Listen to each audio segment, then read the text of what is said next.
हम मनुष्य बुढ़ापा नहीं चाहते पर बुढ़ापा आता है, रोग नहीं चाहते रोग आता है, मृत्यु नहीं चाहते पर मृत्यु आती है। तो इसलिए अगर हम ईश्वर को समझ लें तो हमको इन सब बातों के जवाब मिल जाएंगे। आज हम सभी मनुष्य आध्यात्मिक भोग से पीड़ित हैं, इसलिए अशांत हैं, दुख में हैं।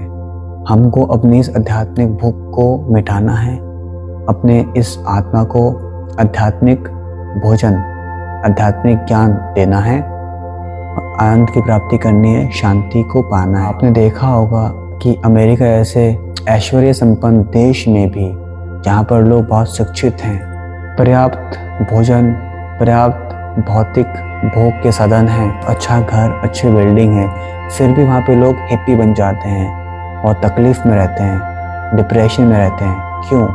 क्योंकि उनके अंदर आध्यात्मिकता की कमी है। और वहाँ से लोग आकर इंडिया में आध्यात्मिकता का पालन कर रहे हैं, योग सीख रहे हैं। आपने देखा होगा उत्तराखंड में, ऋषिकेश में, हिमाचल में या और भी धार्मिक स्थानों में वहाँ से फॉरेनर्स आते हैं और हमेशा के लिए बस जाते हैं और वहाँ पे वो आध्यात्मिकता को सीखते हैं, योग को सीखते हैं और शांति का अनुभव करते हैं। उन्होंने इस जीवन को समझ लिया, इसलिए वो उन सब ऐशो आराम, भोग विलास की चीज़ों को छोड़कर आ चुके। भौतिक दृष्टि से आप ऐश्वर्य संपन्न बने रहो, पर अगर आप आध्यात्मिक दृष्टि से भूखे हो तो आप कभी खुश नहीं रह सकते, आप सच्ची शांति नहीं पा सकते।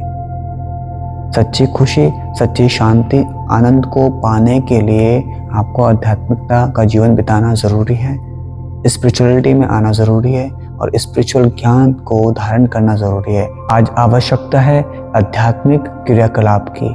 हमको समझना होगा कि हम मनुष्य ये शरीर नहीं है, ये आत्मा है। आत्मा इस शरीर का स्वामी है। जिस तरह भोजन ज़रूरी है हमारे शरीर के लिए, उस तरह अच्छे विचार और आत्मिक ज्ञान हमारी आत्मा के लिए भोजन है।